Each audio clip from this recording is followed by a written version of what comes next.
Welcome to Life Transformation Radio. This show is all about life transformations and our journey from where we were to why we are doing what we are doing today. We will discuss the hiccups, the roller coasters, and the blood, sweat, and tears that has been poured out while discovering our purpose. It is all about our transformations.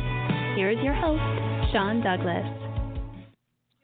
Good morning, good afternoon, and good evening. Welcome to another episode of Life Transformation Radio.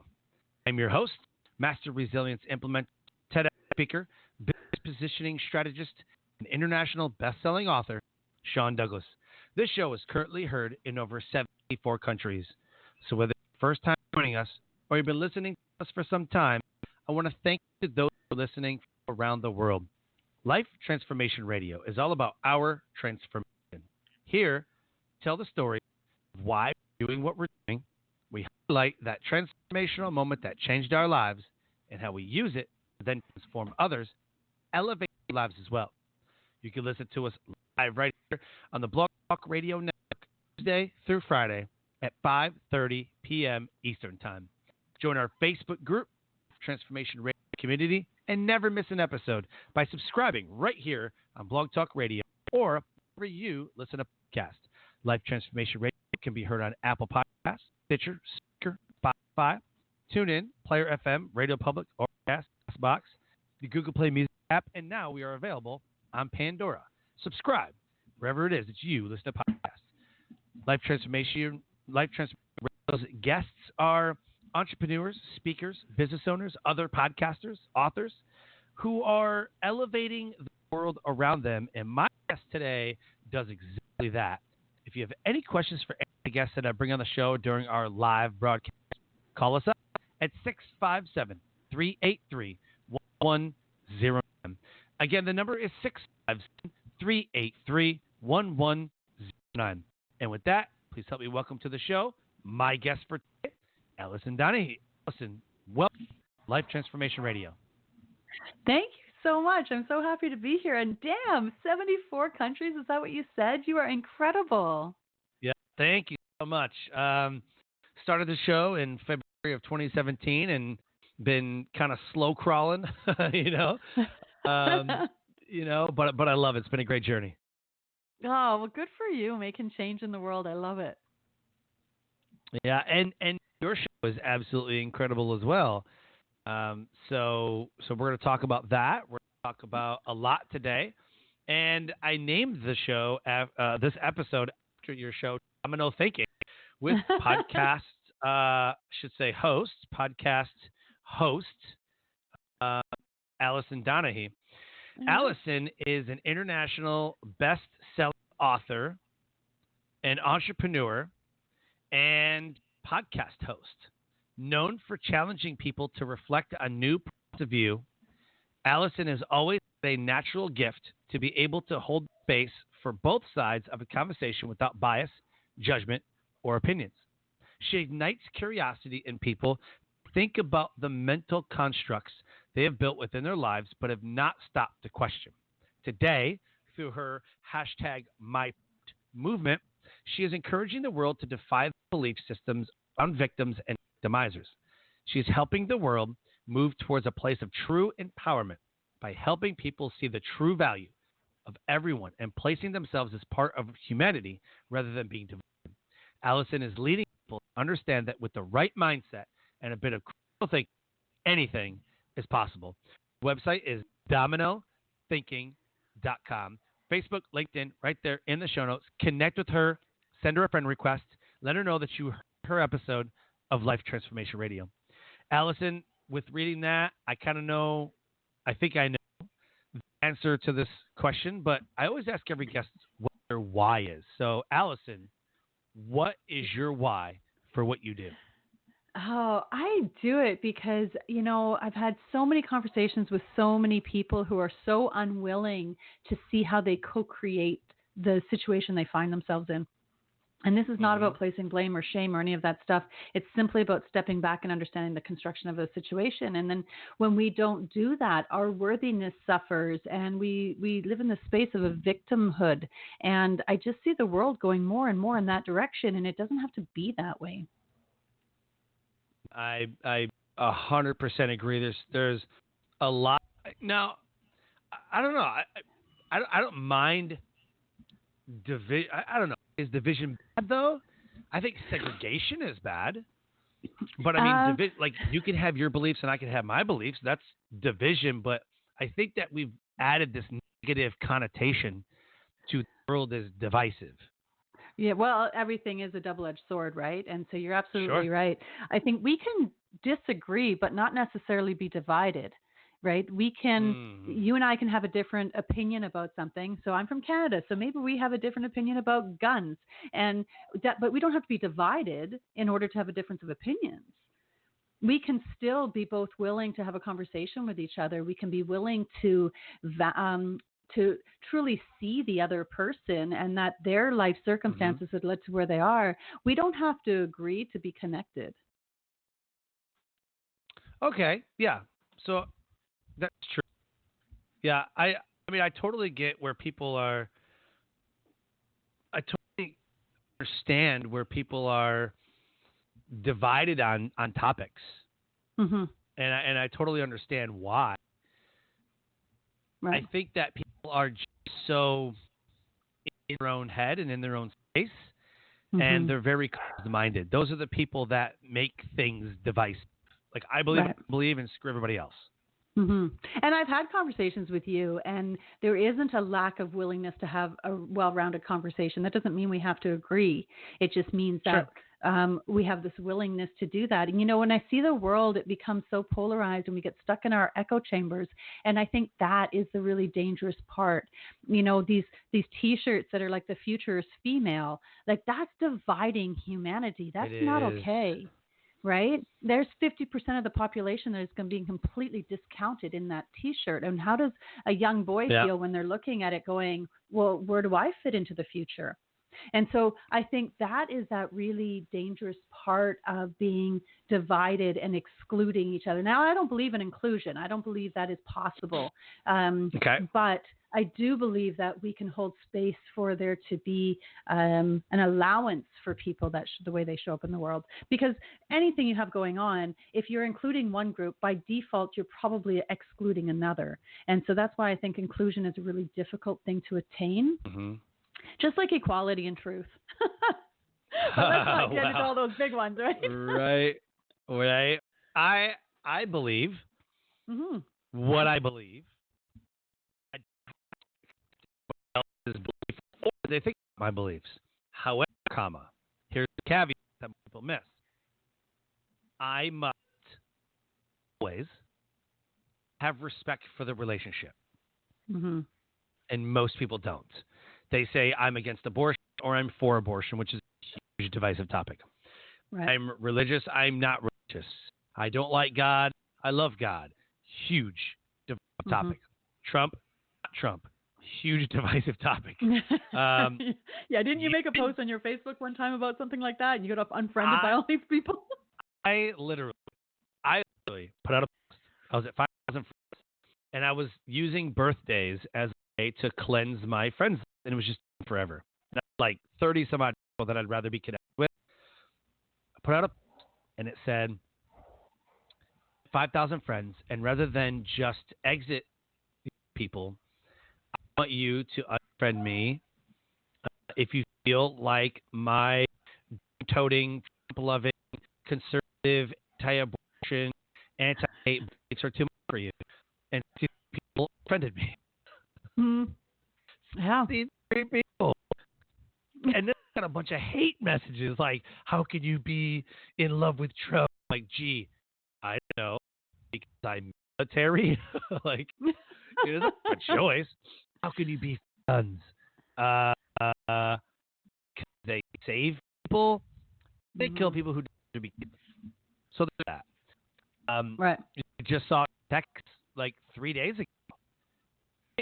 Just literally 3 days ago that an armed gunman went in immediately killed people in a Texas church. 6 people stood and shot him in the face.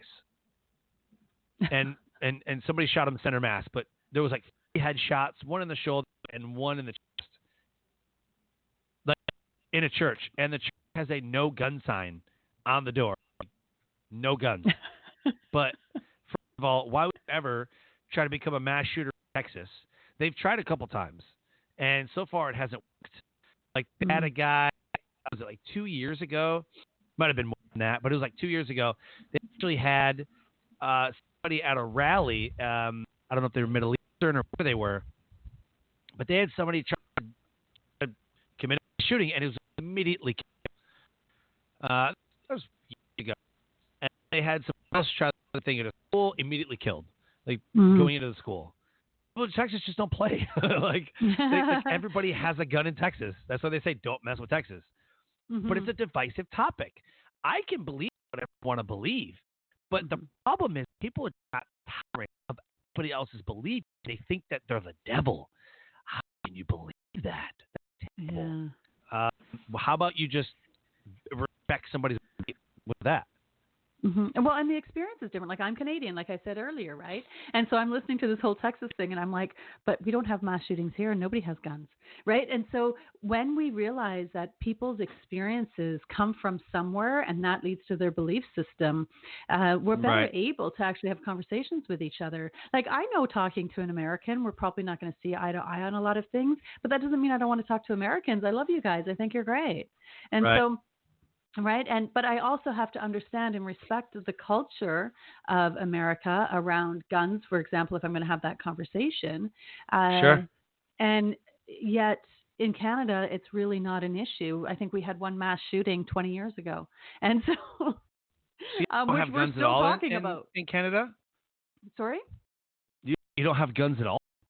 Oh, we have them. It's just not a thing. It's not part of our Constitution. So there's no, we have a right. And so I'm exercising my right. Like you guys have that other layer of conversation around it. Here, it's just like, do I need a gun? Well, I'm not a hunter, so probably not.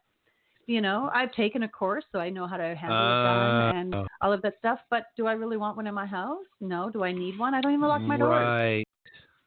So it's not like a part of culture. Like it's not like he's like carrying a weapon. Right. Like it's so foreign to us here that it just makes it just a different conversation. And that doesn't mean that one is right than the other. Like, you know, when I hear about shootings down there, of course, as a Canadian, I'm going to say, well, if guns weren't such an issue, that wouldn't be such an issue. But even Australia, who banned guns after their first school shooting, there's talk about them bringing guns back in because of the immigration problems. The immigrants are coming with guns, which is not an immigration conversation. Like I'm not bashing immigrants. It's just been a change now in their society. And so the average person now is thinking, I think I need a gun. And so how widespread that is, I'm not sure, but I'm hearing it more and more from my Australian friends. What about Paris? Remember the Paris attacks like a year or two ago? Yeah. A guy took a bus or a semi truck. I don't remember what he took, but he ran over like people and like killed a bunch of people while they were having a festival. Yeah. That happened did the same in Toronto thing. too. I was going to say they did the same thing in Canada, in Toronto. Yeah. There was some kind of happening and the guy just ran down a bunch of people. Like, it was, I don't think a guy they need that guns to commit mass murder. No. And it was a guy who was sexually frustrated. And while he wanted to have sex, he couldn't find women who wanted to have sex with him. And so he targeted women and ran them over. And yet nobody wants to have that conversation is about how is toxic feminism hurting the world, right? And when you have groups like MGTOW, Men Going Their Own Way, and some of these MRAs that are coming up, men's rights activists, you have to kind of stop and look back and go, whoa, are we pushing this too far? Are we creating more harm than good here? And so regardless of the topic, I think it is so important to look at both sides of it and just see, is this the future we want to move towards? Yeah, 100%. I'll say one more thing, then I want to ask you specifically about your show.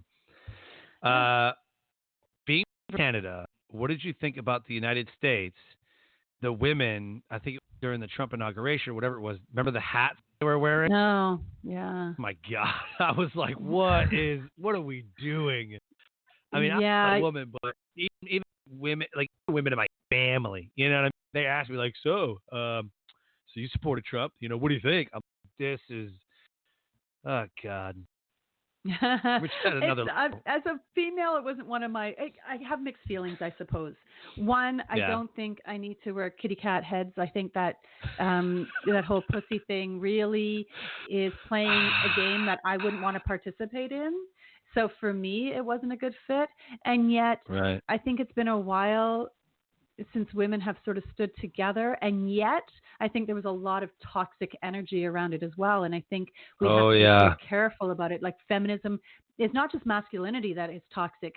Feminism is toxic as well. And about a year and a half ago, I'd given a speech, and a guy reached out to me and told me about how he was raped by his wife and put in the hospital for 3 or 4 days. And during this conversation, I realized I had not been treating men well. I had not been seeing the male experience or even being willing to see the male experience. And my life has changed as a result of that show. And I'm so grateful for it because my relationships, my conversations are so much more meaningful now. And so when I see something like women gathering and that sort of thing, or yelling and screaming at the Red Pill documentary that Cassie J did, and trying to get her kicked out of, I don't know, the whole world. And I think, this is dangerous. This is not healthy. This is not moving towards a future I want to be a part of. Anytime you put a group above yours, it alienates people. Black Lives Matter. Blue Lives Matter. That was a cop thing. Yeah. Women's empowerment. Men's rights. Me too. Yeah. Anytime that you put a group above somebody else, someone's going to get mad. And then they're going to tear that group. And that's why we have the divisiveness, because saying, you know what, I stand with them because I'm a woman, but I also stand because of them too. And I also stand with men because my husband's great. And I also stand with the Black Lives, and I stand with the cops, and with the right. But it's not how it happens. Yeah, it's that segregation of humanity. It's so dangerous. Yep, 100%. So let's talk about your show. Tell everybody your show, Domino Thinking, and where they can listen to it and subscribe. Yeah, the easiest place is probably just to go to my website, dominothinking.com. You can just find everything there. So my podcast is on that, and I bring people on that talk about, now that I've sort of moved away from my whole men's rights, feminism, bridging that gap conversation, now I'm talking really a lot about people moving from a victim state to a freedom state, or somebody that has a really controversial point of view, so that we can practice understanding a different perspective other than just our own. And it's just, I'm so fortunate. I've gotten to meet so many really incredible people doing really incredible things and overcoming really amazing odds. I had a woman on my show, Nada, talking about how her daughter was killed in a car accident, and how she really played that victim card around all of that. Now, let me say first that there is victimization. There are things that happen to us that make us a victim, but there's difference between that and embracing that victimhood status. And putting that label on yourself, like I am a victim. As soon as you say I am a victim, you've given away your power. And so there is a very fine line on that, but there is a significant line. And she at one point said to herself, or to somebody, I don't know who all was in the room, but she's like, why did this happen to me? And then she realized it happened to her daughter, not her. And it changed everything. And she was able to forgive the guy who was driving the car, and just really saw things from a different perspective. So I feel so fortunate that I get to have those conversations with people. Absolutely. What I keep thinking about when I hear victim mentality or victimizers is Tony Robbins getting absolutely berated because he was talking to a lady about Me Too, and he said, stop acting like a victim. He's not wrong. He was just being insensitive. But he's not wrong. I don't even know he was being insensitive. That was the first time I liked Tony Robbins. Right? And now, you're not the only one that said that.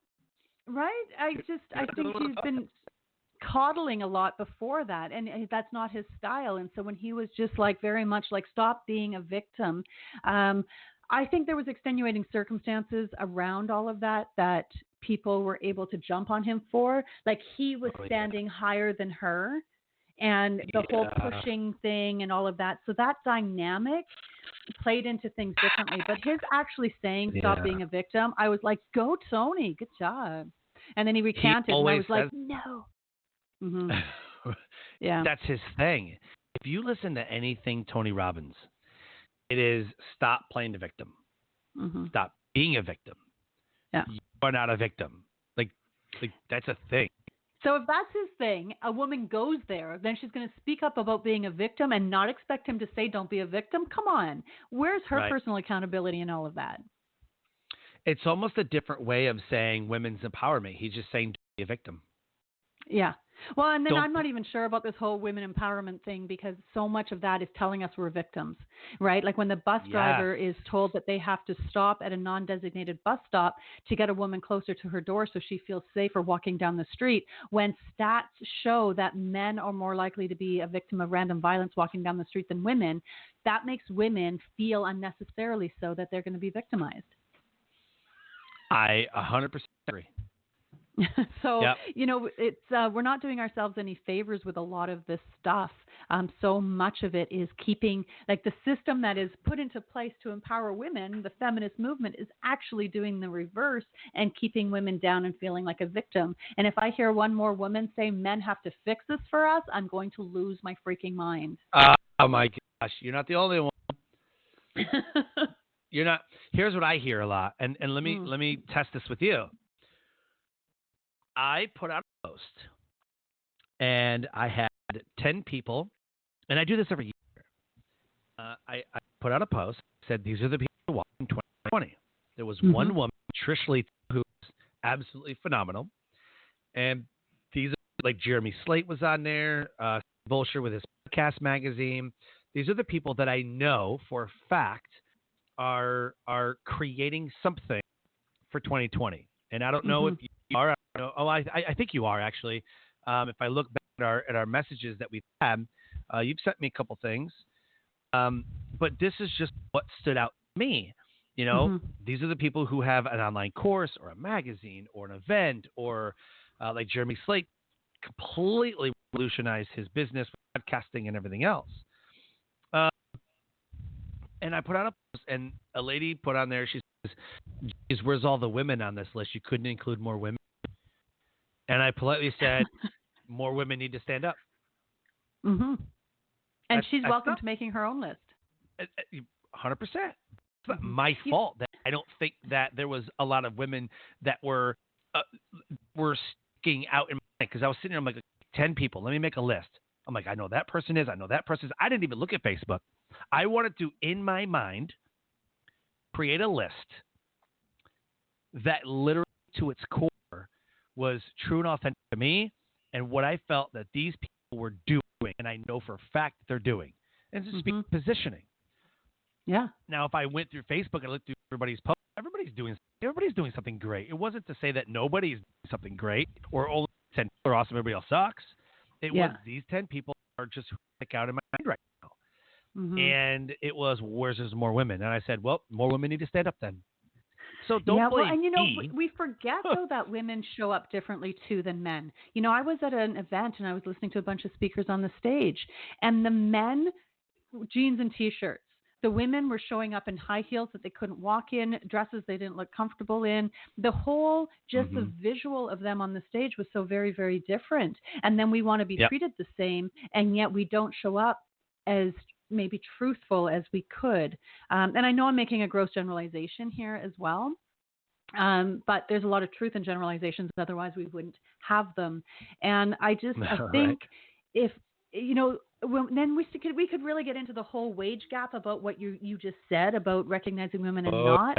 And the wage gap isn't even what people think it is, right? Like it's, we can't take what's happening with engineers and apply that across all wages, right? Men traditionally are in more dangerous jobs. Dangerous jobs pay more. There's more money that is being spent on proper language in a workplace so that women don't get offended than there is in safety for men in high-risk jobs.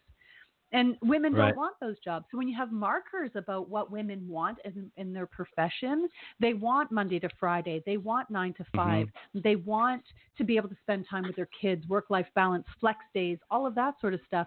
You are not going to become the CEO of a company with those kind of requirements. And so it takes a very special type of woman to want to step into that would get your attention to be on your list of 10. And so it's not, the problem isn't with you. Right. One of the only jobs or careers, and I say one of the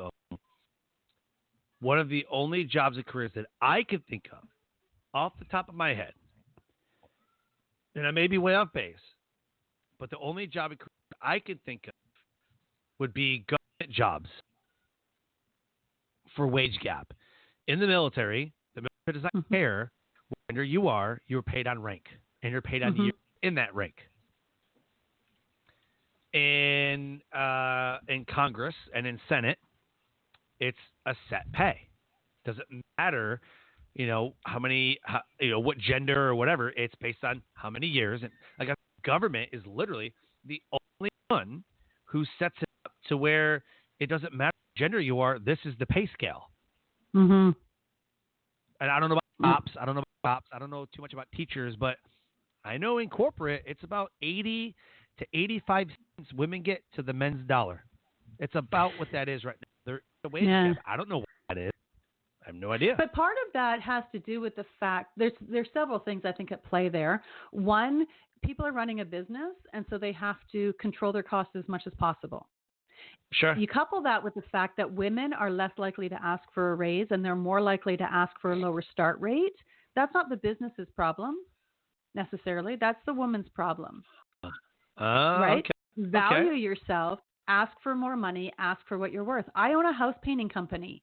I will have a woman come and apply for a job with me with 10 years experience and says, well, you can start me at $15 an hour. I'll have a guy come who's had 6 months experience and say, I want 25. Wow. Across the board, this happens. I see it happening all the time. If somebody is going to ask for a raise, it's going to be a man before a woman. And the way they ask for a raise is different, right? A woman is likely to say, oh, I think it's due for a raise. I've been doing A, B, and C really well. And then her boss says, yeah, but you've been kind of dropping it on X, Y, Z. You really need to do better there. And she says, oh, okay, I'll go get better at that. And then she heads back into her office and tries to get better at X, Y, Z. Whereas a dude will say, I get that. And I will do work on X, Y, Z, but you still have to pay me for A, B, C. And so they demand money differently. You couple that again, I guess it's more than a couple now, with the fact that most people in the position of paying or approving a raise is a man. Men interact with people differently than women do. So men tend to be a little like they do this thing, and I talk to men about this all the time, about shit testing. Can I say that on here? I'm sorry. Yeah. It's already out. I'm so sorry. You're good. It's just an I like it. Okay. No, I like it. I like that because I know what it means.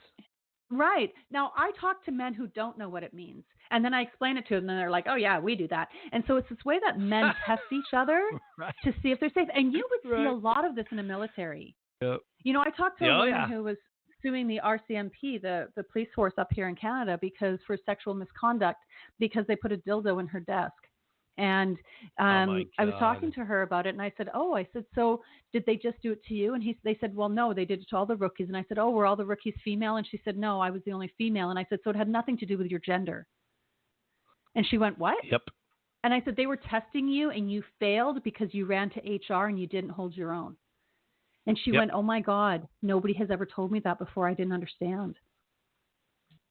So, they're right. And so what we have to consider the entire big picture. It's not just about saying, oh, this is the wage. It's not my responsibility as a business owner, although I do it because I'm hyper aware of this stuff. It's not my job to go around to staff and saying, so do you think you should have a raise? Right? It has to come. It's their responsibility to ask for it. There are times that I will give a raise that's been not asked for because I think the person deserves it. But it's almost never the women that ask for more money. Wow. Funny you say about the shit testing. It is a military thing. It's a guy thing. Make sure. Yeah. Well, it is A-type personality, but this is the reasoning, and the main reason is because when we get into battle or we get deployed or whatever, we want to make sure that the people that we're fighting next to have our back, no matter what, Yeah. no matter what happens. Mm-hmm. Now, the caveat to that is our supervision says you need to be treating everybody equally and love everybody, and totally, yes, agreed. However, their caveat to that is, and you shouldn't need a loyalty test when you're doing the right thing. Give me a freaking break. Literally, like, you literally are going to sit there and tell me, well, you don't need a shit test or a loyalty test if you're doing the right thing. Get up. No, that's ridiculous. Yeah. There's a reason, is because we are such a tight knit whatever, and you don't know if someone might, I don't know, go home and drink themselves stupid, and then all of a sudden they get told on, or they forget to do something, and instead of covering for them and bringing it up to them at the lowest level, you ran to the boss to tell them that they didn't do what they were supposed to. You know what I'm saying? Yeah. Yeah. That's the issue. Which is not to say there shouldn't be checks and balances. There definitely should be. It doesn't mean Right. that it should be a free-for-all and you should cover up bad behavior. A friend of mine works in the Right. diamond mines, and he'll send me little clips of their lunchtime conversations. And the one guy, they said to one guy, I don't even know why they keep you here. You are so freaking useless. And the guy turned around and said, I don't know either. I guess it's because I give good oral sex to the management, and so they keep me around. And everybody was like, ha, ha, ha, you're a good guy. The next guy took it to HR and complained about it. Who do you think they want on the other end of their 2,000 PSI pipe or whatever the hell they're working on? The person who can stand their own, or the person who's going to run away? So, and having a history in the trades, there's a lot of this talk that goes on the job site, but there is also a danger element that happens when we're on a job site as well. And, you know, once I sort of figured out that this is just the way we test each other, it was much easier. But we're not doing women a service by turning around and saying, oh, hey, if somebody doesn't do what you want, just report them to HR.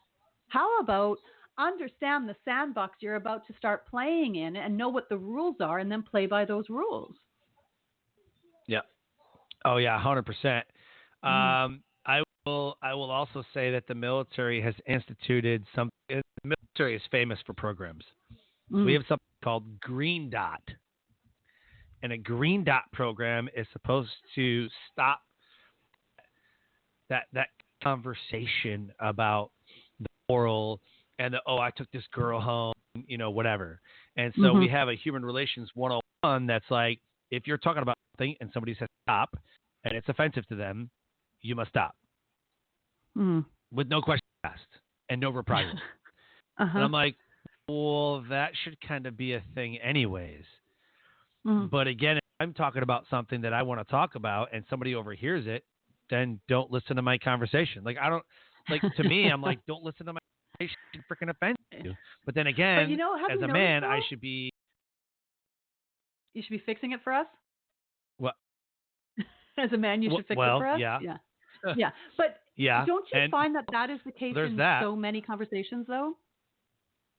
100%. Is that there's one side of a conversation that's always more appropriate to talk about than the other side, even though there's no sort of moral benefit to one side or the other?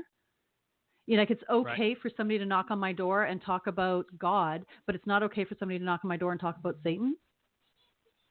Right? It's okay for us to do, you know, to talk about how bad abortion is, but we're not allowed to go, abortion's okay.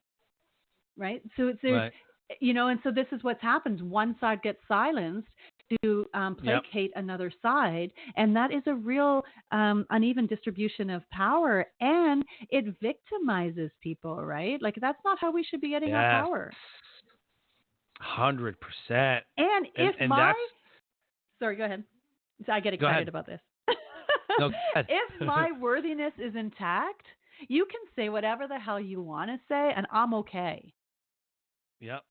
But when I'm not in a healthy place, that's when what you say offends me. I was going to say that when people are having conversations, you ever noticed when somebody will say, were they talking about me? Was that directed towards me? It had nothing to do with you. Maybe it wasn't even about you. But they thought about them. Guilty much? Yeah. Right? Do you want it to be about you? So when you know, so when offensive, if I was like, oh man, took this girl home and I was doing this to her and this, whatever. And I'm talking to my guy friend, a girl might get upset with that. Am I in the wrong? Is she in the wrong? Well, I don't think it's neither. I'm telling my friend about something. Is it proper workplace? Is that a bar talk or is that workplace professional talk? Like, we can go into semantics, really is what that is. But literally it's come to a point where you literally can't walk up to somebody and go, hey, I don't appreciate that. Can you not talk like that? That's kind of offensive to women. And maybe you educate the guy and go, oh, I'm sorry. I didn't know I didn't know it was like that. I grew up without a mom. I didn't know that's not how men treat women. What if he was never taught? Yeah. And it takes one conversation if you educate him instead of you running to HR or running to daddy, the boss, or right. I mean, how many times people have gotten in trouble in corporate offices or got reprimanded on the job for something that could have been handled at the lowest level in a conversation. The problem is we're not having those conversations. We're not having conversations about suicide. We're not having a sex conversation. We're not having an STD conversation. We're not having an abortion conversation. It's I believe what I believe and F you. Which is wrong. So, that's where we become divided. And I think that is where it's dangerous. And we become victims of our own beliefs. Oh, my God, women are so oppressed. Oh, my God, women are so oppressed. Like, really? Like, I'm a woman. Like, I'm not oppressed unless I choose to be. Right. I know so many more women that, for example, my grandmother did not ever hold the driver's license or have a job because the men took care of the women. Just leave it to Beaver. Mama stayed home with the kids. Mama cooked and cleaned all day. My aunts were kind of the same way. I had an aunt that didn't work, took home with the kids. I had an aunt that owned her own company. I have an aunt that had an amazing job that she had for like 20, 30 years. My mom is an entrepreneur. She's held jobs. My sisters all share in the workload in the house. Like, it's becoming less on women, everything at home, and men go work. The generations. And now it's been about even. I mean, it has. I think that there's more women that are empowering and empowered. Like, we have a funny friend, Emerald Greenforest, who on my post was talking about the grabbing and the all that stuff. But even then, it didn't affect our friendship. And she's like, look, I hate that guy, this, that, and the other, but I love you. Like, you're awesome. That is just a prime example of being tolerant of someone's beliefs. I believe what I believe. She believes what she believes. But it doesn't affect our relationship. We're still friends. Yeah. That's the place we have to be at. Well, because we are more than the sum of our parts, right? So we have one belief that doesn't define us as an entire person, right? We can still support Trump and believe that women should be treated well. Like, it's not an either or 100%. Necessarily, right? And so we have to, who I think is doing a really great job of this whole conversation is the morning show, that TV show on, is it Apple TV? With Jennifer Aniston and Reese Witherspoon. And it's a morning show, like a news show. And Steve Carell's got accused of sexual misconduct and fired from his job. What? And he was the co-host with Jennifer Aniston. And so it's this entire conversation Steve Carell? about Me Too. It's in the show. It's okay. So not in real life. It's part of the show. I was like, Steve Carell's amazing. What? I was like, what? He's doing a really incredible job of a very difficult role. And you can do such a great job of showing all of the depth and the layers of what happens in these situations. But most people aren't interested in that. They want their one idea. That's what they're going to stick to, and they're not going to see the whole picture. Yep, 100%. Because if you see the whole picture, there is no good solution. Love it. Yeah. Love it. And I think part of the problem is, women do this, they buy into this thing that feminists are telling us about we can do it all. And then we complain that we're doing the laundry and we're cleaning the house and we're taking the kids to dance and we're working a job and. Well, hey, you bought into that belief that you can do it all. Stop doing some of that stuff if you don't want to do it all. Can we just agree that women are stronger than men because you guys have babies and we don't, and we're crybabies when we get sick? Can we just literally, like, you know what I mean? Like, I've had kidney stones, right? And I am in the hospital crying like a freaking baby. I'm like, this is so bad, I can't. Right? I mean, I get kidney stones sometimes, and it just is awful. I cannot. You know what's funny is my wife, she's begging for the epidural, but the doctor and our child is against drugs. And so he has a habit of waiting till like last minute to give an epidural, and then, oh, sorry, you're super dilated. Can't give it to you now. It happens with a lot of his patients. And even the nurses are like, yep, you're not getting an epidural. I'll give you one. But he just plays the system. He's like, got to take a blood test. Takes like 30, 40 minutes. Oh, super dilated. Sorry. You know? So my wife ended up on the third child delivering naturally. And she said, you don't even want to know what that felt like. You don't want to know what that feels like, because it was a natural birth. I mean, she looked like she was in a lot of pain. I mean, I can't do that. I'm not. But I also think it's a difference as well. I don't think we can compare apples to oranges in all of this. Like, I have a son. I was not thrilled about the delivery. I was having contractions for like 3 days before. Like, I was a mess by the time I actually got in the hospital because I'd been in pain for 3 days, and they wouldn't break my water and they wouldn't induce nothing. And so it was a really difficult pregnancy. And, but I knew there was a baby coming out at the end, and that kept me going. Yeah.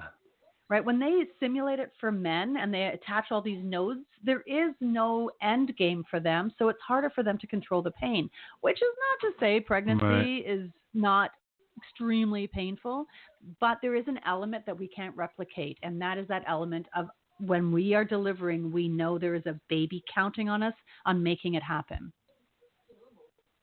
Yeah, absolutely. Holy smokes. We're almost at the end of our time. This has been absolutely incredible conversation. Holy smokes. Okay, here's what I want to do. We got 3 minutes to go. In the next 3 minutes, I want you to talk about how the listeners can get a hold of you. Where do they go? Your show, your programs, product, services, whatever it is you want to know. You have 2 minutes and 40 seconds. Go. All right. Well, again, my name is Alison. I own Domino Thinking. You can find me at dominothinking.com. And I've just released a program. I've done some beta testing on it, but now we're bringing it out to the world, called the My Part program. And it helps people understand where their worth is coming from, how they co-create the circumstances in their life, because the world doesn't happen to us. It happens as a result of the choices that we're making. And this is all done without shame or blame. It's just looking at the construction of circumstance. And then we understand, or we work through how we fall into a victim state and how we can get out of it and have a new normal in a freedom state.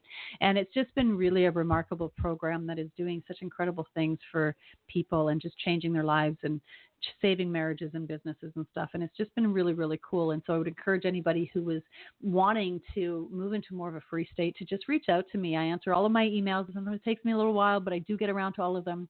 And you can just find me again at my website, dominothinking.com. And my podcast is on there, my book, my game, whatever. It's all there. Boom. Love it. Absolutely incredible. So nobody else listens to anything that we say today. What is the one takeaway that you want the listeners to know? What is the one takeaway from the show? You are inherently worthy. You were born a miracle, which made you worthy. And then the world told you weren't good enough, and you believed the world. And it's time to change that thinking around and remember that you have massive internal worth. So good. Oh, wow. So good. Alison, you are absolutely an incredible human being. This was an amazing conversation. I was just so into it. I didn't even look at the time. So the show is amazing. I love listening to your show. I have it queued up, and I rotate through a couple people's shows. You're one of those people that I rotate through. I love the conversations that you have on the show. Well, we'll have to bring you on the show. Oh, thank you. Thank you so much. Life Transformation Listeners, an amazing guest, an amazing woman impacting the world around her. If anything resonated with you today, please connect with Alison Donaghey. Please send her a message. Let her know that you heard her episode of Life Transformation Radio and connect with her and become part of her My Part movement.